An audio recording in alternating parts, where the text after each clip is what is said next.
The following program is a West Tennessee PBS special presentation made possible through the generous financial support of viewers like you. Please visit westtnpbs.org and make a donation today so that we can continue to make local programs like this possible. Thank you. Heart disease is still one of the leading health threats, but much of it is preventable. Today, we're talking with a local cardiologist about simple steps that can protect your health. And how are Tennessee's children really doing? A new State of the Child report highlights key challenges and opportunities, especially for families here in West Tennessee. And still to come, dental health in kids is about more than cavities. We're talking with a dental hygienist about how early oral care can prevent inflammation and protect long-term health. Channel 11 Checkup starts right now. From your health to your kids' health, from senior care to family wellness, from what's on your plate to how you live every day. This is Channel 11 Checkup with Ginger Rousey from Madison County Health.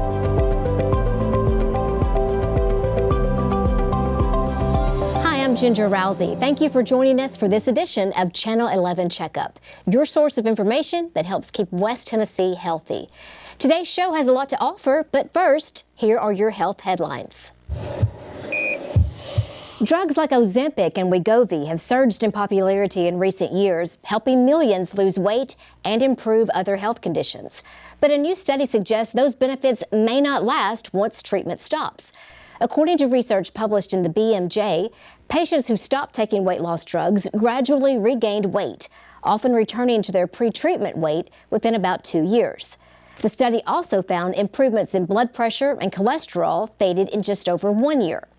Researchers say newer GLP-1 drugs led to faster weight regain, though patients lost more weight initially. In other news, the federal government has released the 2025 Dietary Guidelines for Americans, a major update to national nutrition advice meant to help reduce diet-related chronic disease.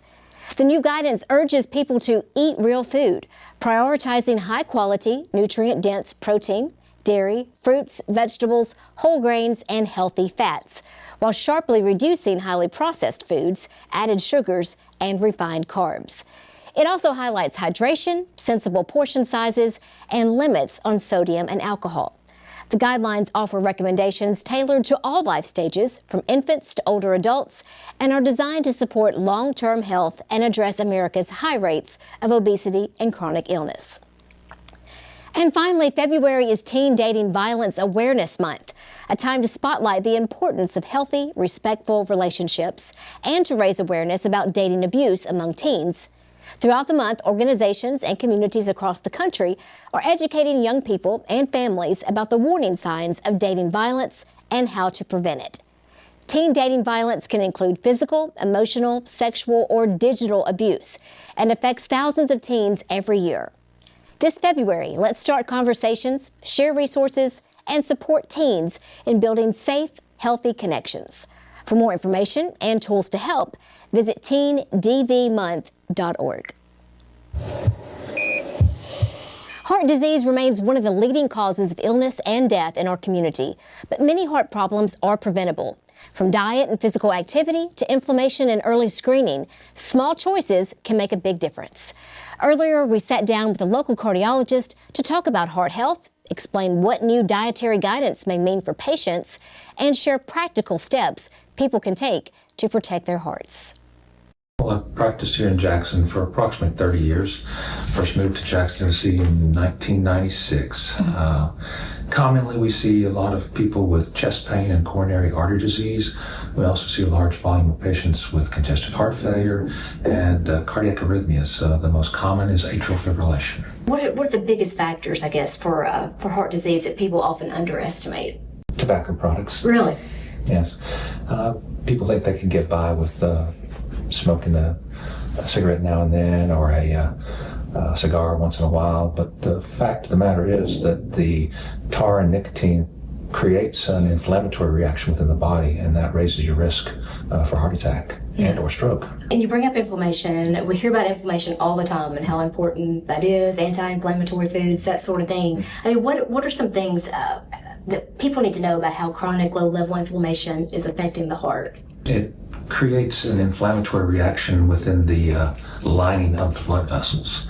And the blood vessels have, well, over time you develop plaque, which is fat deposition within the walls of the arteries. If you combine that with a inflammatory reaction in the surface or the endothelial lining of the vessel, then they're prone to rupture. Rupture of those plaques is what causes a heart attack.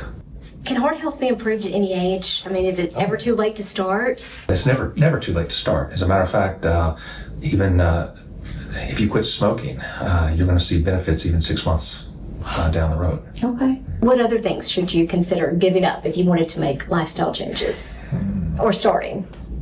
Well, a sensible diet is one of the keys, and movement or regular physical exercise. And that can be something as simple as a walking program for 30 minutes a day, 5 days a week. But the exercises we emphasize are aerobic or cardiac exercises, something that's going to get your heart rate up and keep your heart rate up for a sustained period of time. That's the only way the heart muscle gets exercised. You mentioned diet, and there's been a lot of talk about the new dietary guidelines that have just been released. So from a cardiologist standpoint, what's your take on the new dietary guidelines? Is there anything that we need to be cautious about? Protein consumption. Okay. The new guidelines suggest proteins, but they don't specify types of proteins. If you're talking about fish or poultry, yes, that's a good, clean protein. If you move into pork or beef, then you're getting more saturated fat in your diet. And saturated fat is the thing that we worry about most these days. It used to be dietary cholesterol, but it turns out that dietary cholesterol does not really play a significant role. But the amount of saturated fats that you take in can increase your risk for heart disease. Saturated fats, like I said, would include beef, pork, whole fat dairy products, and if you're looking at different types of oils, canola oil's good, olive oil's good, avocado oil's good. However, tropical oils like coconut oil or palm oil, those are very high in saturated fat. Back to just heart health in general, are there warning signs or symptoms that people should never ignore? Chest pain. We describe the pain as a pressure or tight sensation in the center of the chest, not on the surface. Sometimes it's described as an elephant sitting on the chest. It's often accompanied by associated symptoms that can be shortness of breath, could be nausea, it could be a cold sweat. Do you see things online about women's warning signs maybe being a little different than men's? Is there anything to that? They experience chest pain in different ways, and it's not always the classic description.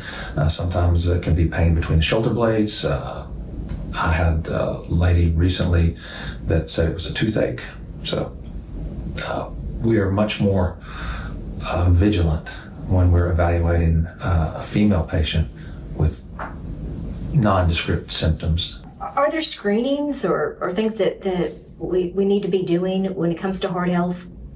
You need to establish yourself with a primary care physician and look out for the normal things that cause heart disease. The other risk factors would include high blood pressure, diabetes, high cholesterol, and family history. You can't avoid that. But you can modify your blood sugar, you can modify your blood pressure, and you can also modify your cholesterol. When you look at advances in heart disease prevention and treatment today, what gives you hope? Technology. We're advancing by leaps and bounds almost every year. I came in at the forefront of a technology called stents, and they are very commonplace today, and we are on the third or fourth generation of said stents. Not only in technology, but in pharmacotherapy. There are drugs available to treat diseases that we didn't have 30 years ago, and they've made an incredible impact in what I do. So as we think about Heart Month in February, what is your one take-home message that you would like all the viewers to know? Manage what you can, get out there and move. When we think about children's health, dental care is often overlooked, but it's about much more than just cavities. Poor dental hygiene can lead to low-level inflammation that affects a child's overall health, sometimes long before any pain appears. Today, we're speaking with Kristen Boniford, a dental hygienist with Madison County Health School-Based Dental Program, about the importance of starting good dental health early. And Kristen, thanks so much for being with us. Thank you for having me. So we'll just start with you tell us a little bit about yourself. I mean, what it is that you do, and what made you want to become a dental hygienist for pediatric care? Yeah, so I've been a dental hygienist for about 22 years. Wow. And I worked in private practice before I went to pediatrics. In private practice, one of the common things that I heard from my adult patients was when I was a kid, I got really scared when I was at the dentist. And so that affected their dental care and their dental health ultimately as they became an adult. So when I decided to go into pediatric care, I really decided, I could make a difference in these kids having a good, positive experience, and therefore set them up for longevity,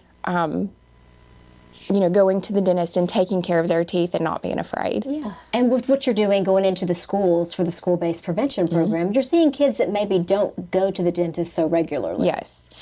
And so we want to provide a good experience for them, provide dental care for them, and just really instill the behaviors that they need to carry on through adulthood. Yeah. So what do you see as maybe some of the common mistakes parents are making with young kids that's affecting their dental health? Yeah, so supervise their brushing. Make sure that you even brush behind them. It's good for kids to practice on their own. But here lately, I've seen a lot of kids where they're really getting their back teeth really well, but skipping the front ones. And so go behind and check. Make sure that their diet is healthy foods, healthy drinks. Limit their sugary foods, sugary drinks. Those are really nutrition and home care. Are really the two biggest things. Big ones. How soon should kids start going to the dentist? For sure by age 1, oh, really? But at the eruption of their first tooth. So kids can erupt that first tooth at different ages, but as soon as they get a tooth, go ahead and take them. When I worked in private practice, I would tell my moms, especially the new moms, bring your child with you at every appointment and let them be familiar with me and let them be familiar with the office, because as soon as they are ready, you can get them in the chair and they cooperate and they have a good experience. Yes. So early. Okay, the earlier the better. Yes. So we hear a lot about cavities, of course, and I'm sure that's an issue that you see with kids that you work with. Yes. But what are some of the other less obvious risks of poor dental hygiene? Yeah, so you can get gingivitis even as a kid, just from accumulating plaque, which is bacteria, and it can inflame the gums. And so a good indication that you have gingivitis is if your gums are bleeding. And it's something at that point that you can really take care of on your own if you brush twice a day for 2 minutes and floss once a day. Okay. And we hear a lot about inflammation and anti-inflammatory things that we need to take, but that gingivitis that you talked about, having that mild, low-level inflammation that goes undetected for often many years, I mean, what sort of effects can that have on health? Right. It can have a lot of effects on health. So it can lower the immune system, and so therefore you're at risk for more viruses. You can become sicker more quickly and have a harder time getting well just because you've got chronic inflammation in your body. So what to do to stop that? So make sure you visit your dentist every 6 months, twice a year. Keep up with your home care. You need to brush twice a day, floss once a day. And then, at the advice of your dentist or dental hygienist, how they tell you to take care of your teeth, because everyone is different. Sure. So follow that advice and make sure you keep up with it. Be consistent with your care. Yeah. Are there things that parents could notice about their kids if maybe they're having some low-level inflammation in their gums? Yes, bleeding. Okay. Bleeding is the number one sign of inflammation. Bleeding is your body's response mechanism to get rid of bacteria. So if anytime your gums are bleeding, you've got some bacteria there. And if you consistently floss and remove the bacteria, the bleeding will stop. Okay. What would you say is the single most important thing parents can do for their kids when it comes to dental health? Consistent care. Keep them on track at home. Make sure they're brushing twice a day. Brush in the morning, brush at night, brush for 2 minutes. Toothbrush timers are great to have. You can play a song for 2 minutes. You can buy a timer that has sand in it and flip it. But kids respond really well to that. And they brush more thoroughly when they're timed for 2 minutes. And flossing once a day, and then maintaining their nutrition, because kids like to snack. Sure. And so the frequency of the snacks really makes a difference. You want to make sure they're drinking water. Water really neutralizes the pH of the mouth. Okay. And so keeps your mouth healthy. So are there any new products or techniques or anything that we should be aware of? So there's something called SDF. It's silver diamine fluoride, and it's a liquid that can be applied to a cavity that can seal the cavity off, make the tooth strong, stop the cavity from growing larger. And so that's something new that we've implemented into the school-based dental program, where we're able to treat certain cavities with SDF to stop the cavity from growing larger and give the family time to get to the dentist and have it taken care of. All right. Well, do you think people would be surprised at the state of teeth that you're seeing in the schools? Yes, absolutely. Why? So we see a lot of decay, a lot of decay. And so even today, I gave nutritional counseling to a child where, you, especially the older, like in middle school age, they do snack a lot. And so the sugary foods and drinks matters a lot. They're taking a toll. Yes. And besides just the teeth, it's having an effect on overall health as well. Oh, for sure. Sure. Yeah. Well, anything else that you want to leave us with? Last words about dental health and what parents and kids alike can do to prevent any problems? Yeah. Don't forget to brush your teeth and see your dentist once a year. Okay. Well, Kristen, we appreciate you being with us, and thank you for what you do with our school-based dental health program. Thank you so much.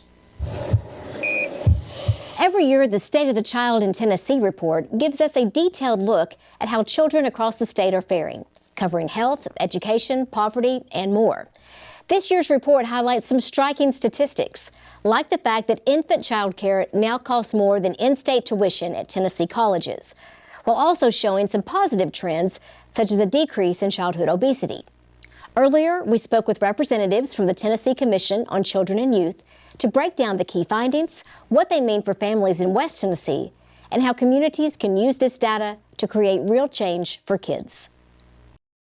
Today we were joined by Kylie Graves, Director of Data, Policy, and Communications with the Tennessee Commission of Children and Youth, as well as Jerry Moore, who is the Southwest Regional Coordinator for the Commission.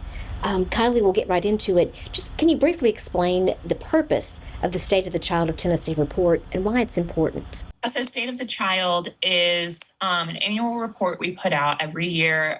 It is a legislatively required report, so we're required to submit it to the Governor, General Assembly, and then we also make it publicly available. So we try to look really comprehensively, starting with prenatal care and pregnancy outcomes all the way through to kids aging out of the foster care system or potentially becoming parents themselves. So really looking at childhood across the spectrum. Mm-hmm. Looking across Tennessee, what were the most notable findings in the report regarding the well-being of children and youth?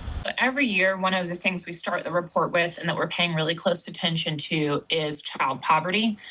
Just because it's so indicative of so many of the other challenges that we look at in the report. So, if kids are living in poverty, they may be more likely to be experiencing food insecurity.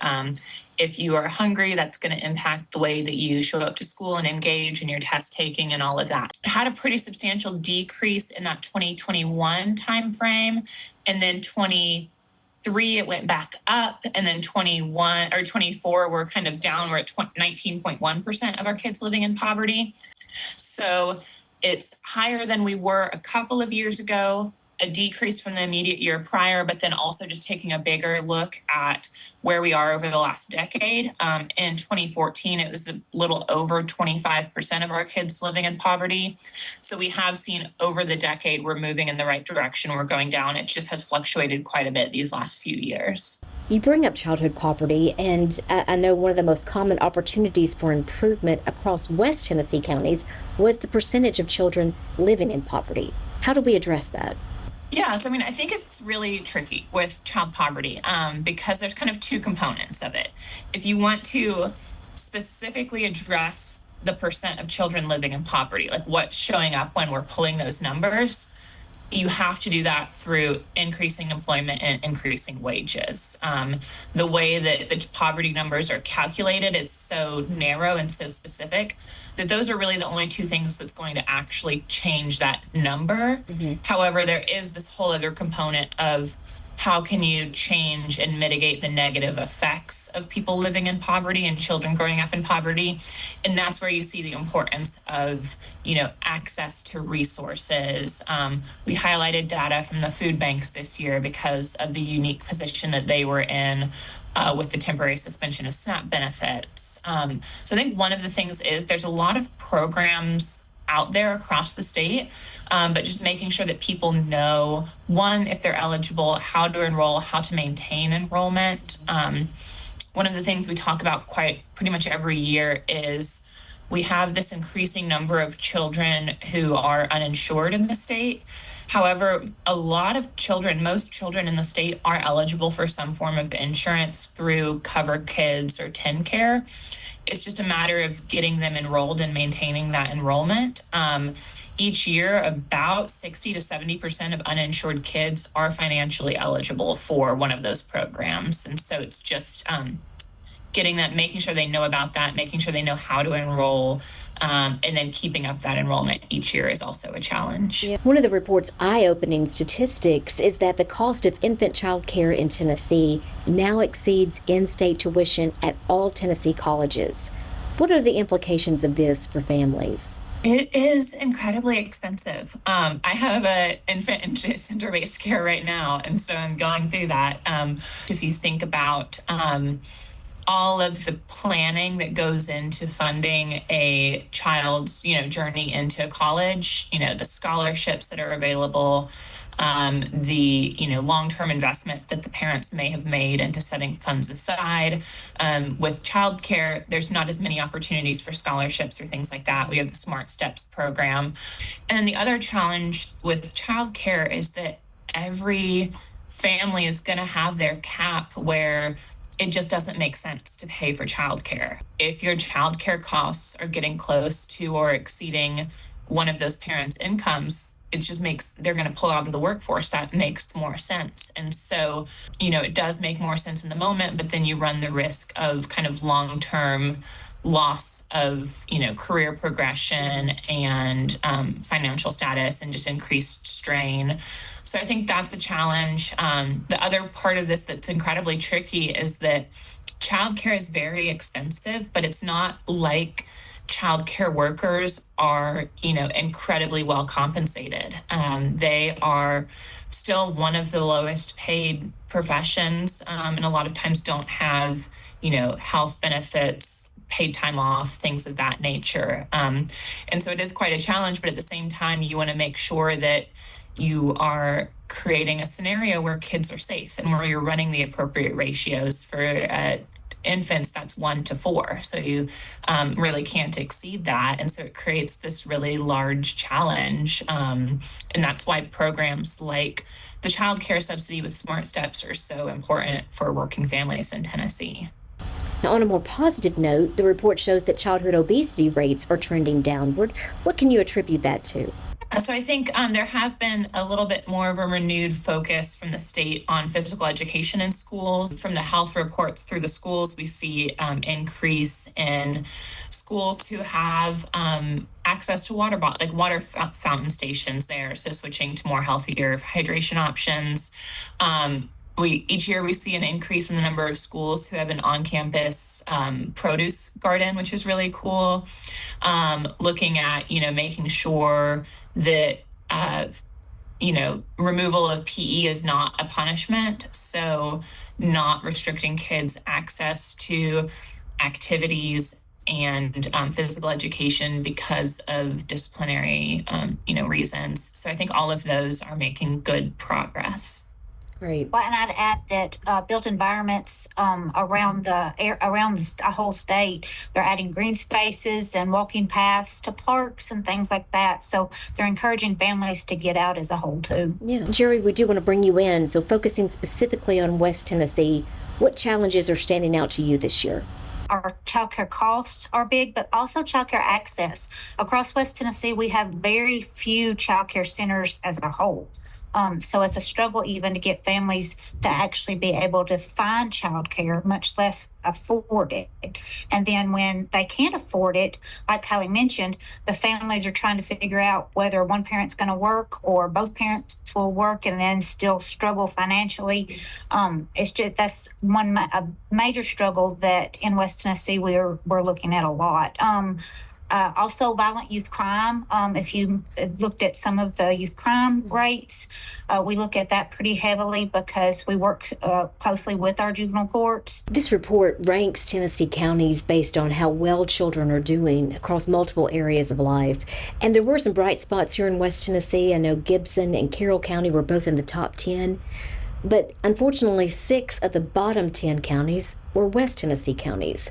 Why is that? Poverty is a big piece of it because in West Tennessee, our families do not make as much. So that even the ones who are employed, the income itself is low. Yeah, and rural plays a big part of that too, because everybody forgets that most of West Tennessee is rural. Even Madison County is still considered rural. So access is a big thing in rural areas.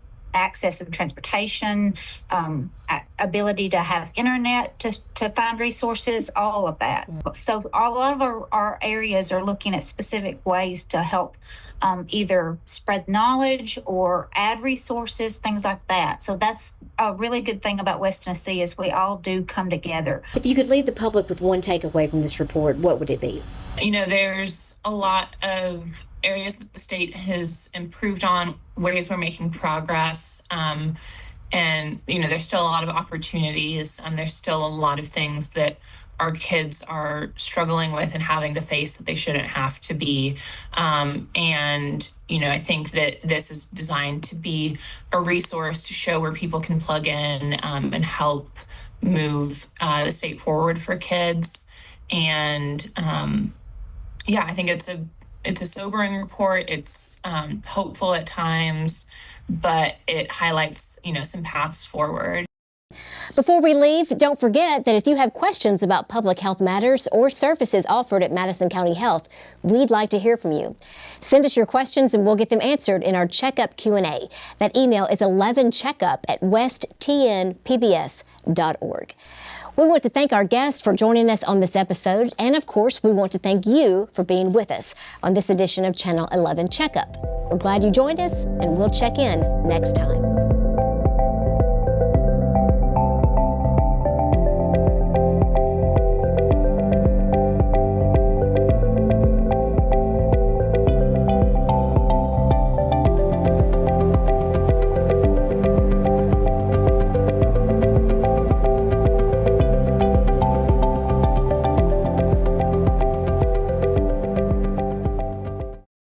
The program you've been watching was made possible through the generous financial support of West Tennessee PBS viewers like you.